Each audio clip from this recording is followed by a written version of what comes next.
শেষ হয়ে গিয়েছে আজকের মানি নাইট রটি। আর বলা যায় যে আজকের মানি নাইট রয়ে সেথ রলিন্স তিনি রোমান রেসের মতনই সবাইকে অ্যাকনলেজ করতে বলল। তো আজকের মানি নাইট রয় কী হলো সে সম্পর্কেই জেনে নেওয়া যাক। আজকের মানি নাইট রয়ের শুরুতে আসেন ডেঞ্জারাস অ্যালায়েন্স টিমটি, অর্থাৎ মানি নাইট রয়ের শুরুতে আসতে দেখা যায় ফল এলিমেন্টকে, সেথ রলিন্সকে, ব্রন বেকারকে, এমনকি ব্রনসেলেটকে। তার রিংয়ে আসার পর সর্বপ্রথম মাইক হাতে নেয় ফল এলিমেন্ট তিনি মাইক হাতে নিয়ে প্রোমোকাট করতে থাকেন। তার প্রোমোকাটে তিনি সর্বপ্রথম কথা বলে ব্রন বেকারকে নিয়ে। তিনি বলে যে ব্রন বেকার হচ্ছে ডাব্লিউডাব্লিউই ফিউচার, তিনি ডাব্লিউডাব্লিউতে রাজত্ব করবে সামনে 5 বছর। তিনি এবার রেসলম্যানিয়া মেইন ইভেন্ট করবে টানা 5 বার। তিনি রেসলম্যানিয়া মেইন ইভেন্ট করবে রেসলম্যানিয়া 45 থেকে রেসলম্যানিয়া 50 তৈরি। এটি কোনো প্রেডিকশন নয়, এটি হচ্ছে স্পয়লার। কারণ এবার ব্রন বেকার যুক্ত রয়েছে সেথ রলিন্সের সাথে, কারণ সেথ রলিন্স হচ্ছে ডাব্লিউডাব্লিউই ফিউচার এবং ডাব্লিউডাব্লিউই ইন্ডাস্ট্রির পরিবর্তন একজন পার্সন।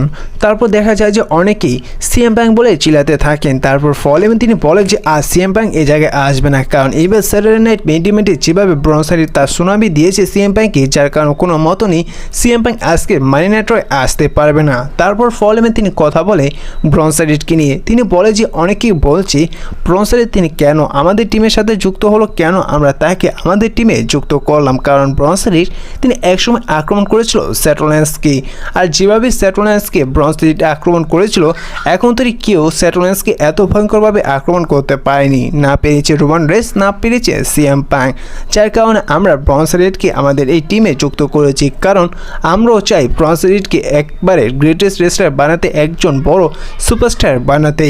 তারপর দেখা যায় যে মাইক হাতে চায় সেথ রলিন্স, যেভাবে একসময় রোমান রেন্স তিনি ফলেমেনের কাছ থেকে মাইক হাতে চেয়ে, তো ঠিক একইভাবে সেথ রলিন্স আজকে মানি নাইট রয়ে ফলেমেনের কাছে মাইক হাতে চায়।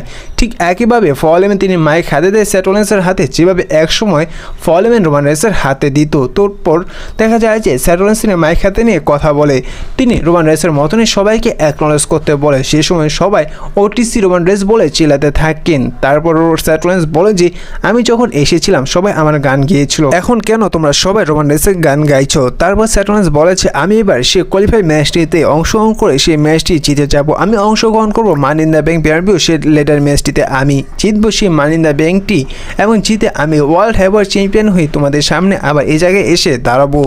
আজ আমার এত কিছু করতে হতো না, আমি আজ এই জায়গায় চ্যাম্পিয়ন হয়ে দাঁড়িয়ে থাকতাম, কিন্তু সিএম প্যাঙ্কের জন্য আজ আমি চ্যাম্পিয়ন নেই, আমি সবাইকে ডিস্ট্রয় করে দিব। তারপর সে জায়গায় দেখা যায় যে তাদের সেগমেন্টটি শেষ হয়। পরবর্তীতে দেখা যায় যে মানি ইন দ্য ব্যাংক পেয়ারভিউ সে একটি কোয়ালিফাই ম্যাচ, একটি ট্রিপল থ্রেট ম্যাচ। সেই ট্রিপল থ্রেট ম্যাচটি দেখা গিয়েছে চ্যাট কেবল, পেন্টা, ভার্সেস ড্রাগন লির মধ্যে।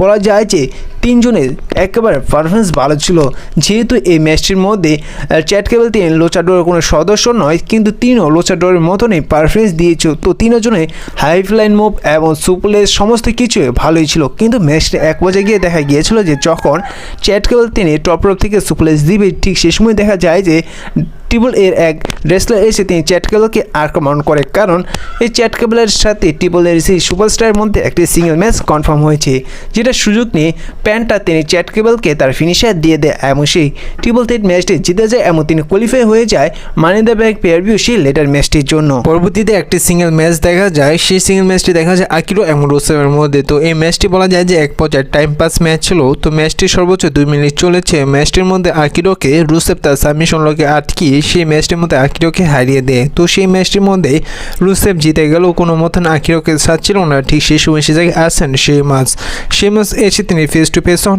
রুসেফের। আর এর থেকে বোঝা যায় যে খুব শীঘ্রই এদের মধ্যে একটি ফাইট দেখা যাবে।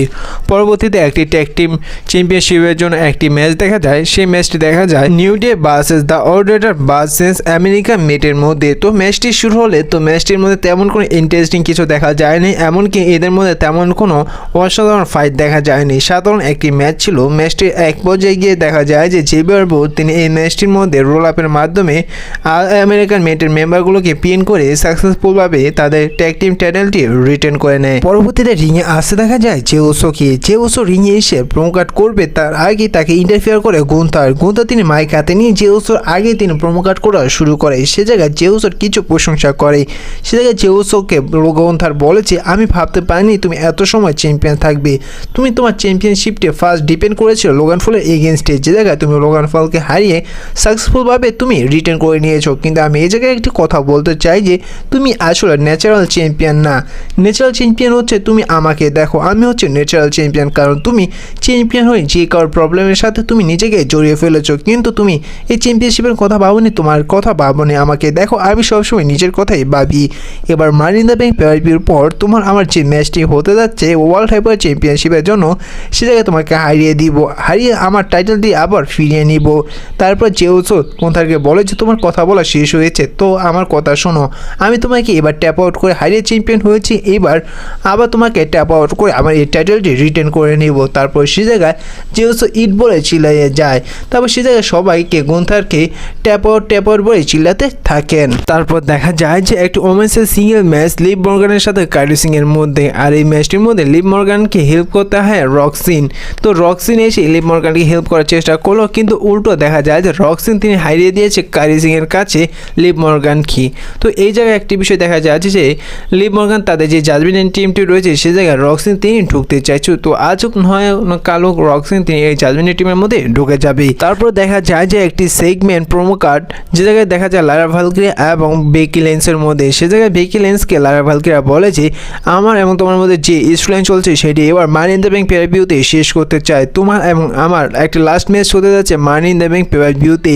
সে জায়গায় বেকি লেন্স নিয়ে লারা ভালকিরিয়াকে বলে যে তুমি আমাকে ম্যাচ দিচ্ছ না, আমি এটা অর্জন করেছি, তোমাকে হারিয়ে আমি এই ম্যাচটি পেয়েছি, আর এবার মানি ইন দ্য ব্যাংক পেয়ার ভিউতে তোমাকে হারিয়ে আমি নিউ ইন্টারকন্টিনেন্টাল চ্যাম্পিয়ন হব। তো এই জায়গায় তাদের সেগমেন্টটি শেষ হয়। পরবর্তীতে মানডে নাইট রয়ের একেবারে মেইন ইভেন্টে দেখা যায় একটি triple threat match money in the bank pay per view সেই লেডার ম্যাচটির জন্য কোয়ালিফাই ম্যাচ। সেই ম্যাচটি দেখা গিয়েছে ফিন বালার ভার্সেস সেথ রোলিন্স ভার্সেস স্যামি জায়েনের মধ্যে, আর এই ম্যাচটি মেইন ইভেন্ট হয়েছে। এটা মেইন ইভেন্ট হওয়ার যোগ্য ম্যাচই দেখা গিয়েছে। ম্যাচটির মধ্যে তিনও রেসলারের পারফরমেন্স দিচ্ছিল দেখার মতন। সেই ম্যাচটি এক পর্যায়ে গিয়ে দেখা যায় যে সেথ রোলিন্স তার স্ট্রং তার ফিনিশার দিয়ে দেয় ফিন বালারকে। তারপর দেখা যায় যে অপর পাশ থেকে স্যামি জায়েন এসে তার ফিনিশার হালুয়া কিক দিয়ে দেয় সেথ রোলিন্সকে। যখন সেথ রোলিন্সকে পিন করতে যাবে ঠিক সেই সময় ব্রন ব্রেকার বা ব্রনসলেট এসে স্যামি জায়েনকে রিংয়ের বাইরে টার্ন দিয়ে নিয়ে যায় এবং সে জায়গায় স্যামি জায়েনকে আক্রমণ করে। ঠিক সেই সময় স্যামি জায়েনকে সেভ করতে আসেন জে উসো এসে এক এক করে সুপার কিক দিতে থাকে ব্রনসলেটকে, এমনকি ব্রন ব্রেকারকে বলা যায় যে প্রায় অনেকটি সুপার কিক দিয়েছে ব্রনসলেটকে, এমনকি ব্রন ব্রেকারকে। এক পর্যায়ে দেখা যায় যে ব্রন ব্রেকার তার ভয়ঙ্কর এসপিএফ দিয়ে দেয় জে উসোকে, আর অপরদিকে স্যামি জায়েনকে ভয়ঙ্করভাবে আক্রমণ করে ব্রনসলেট রিংয়ের সাথে। তারপর দেখা যায় যে সে জায়গায় ডমিনিক মিস্টেরিও এসে একটি চেয়ার দেয় ফিন বালারকে সেথ রোলিন্সকে আক্রমণ করার জন্য। যখন ফিন বালার সে চেয়ারটি নিতে যাবে ঠিক সেই সময় চেয়ারের উপর একটি সেথ রোলিন্স তার স্ট্রং ফিন বালারকে দিয়ে দেয় এবং সে জায়গায় সে ট্রিপল থ্রেট ম্যাচটি জিতে যায় এবং তিনি কোয়ালিফাই হয়ে যায় money in the bank pay per view সেই লেডার ম্যাচটির জন্য। ঠিক সেই সময় তারপর থিম সং প্লে হয় সিএম পাঙ্কের। ব্রনসলেট এবং ব্রন ব্রেকার তারা মনে করেছিল যে এন্ট্রেন্স দিয়ে সিএম পাঙ্ক আসবে, যার কারণে তারা সেই এন্ট্রেন্সের সামনে সিএম পাঙ্ককে আক্রমণ করার জন্য এগিয়ে গিয়েছিল। কিন্তু বলা যায় যে পিছন থেকে এসে সিএম পাঙ্ক তিনি আক্রমণ করে সেথ রোলিন্সকে সিএম পাঙ্ক তার জিটিএস ফিনিশারটি দিয়ে দেয় এবং সে সিএম পাঙ্ককে ধরাশায়ী করে দিয়ে তিনি দর্শকের মধ্যে দিয়ে আবার পালিয়ে যায়। তো এই ছিল আজকের মানি নাইট রটি। তো আজকের মানি নাইট রটি আপনাদের কেমন লাগলো অবশ্যই কমেন্ট করে জানিয়ে দিবেন, আর আজকের এই ভিডিওটা এই পর্যন্তই।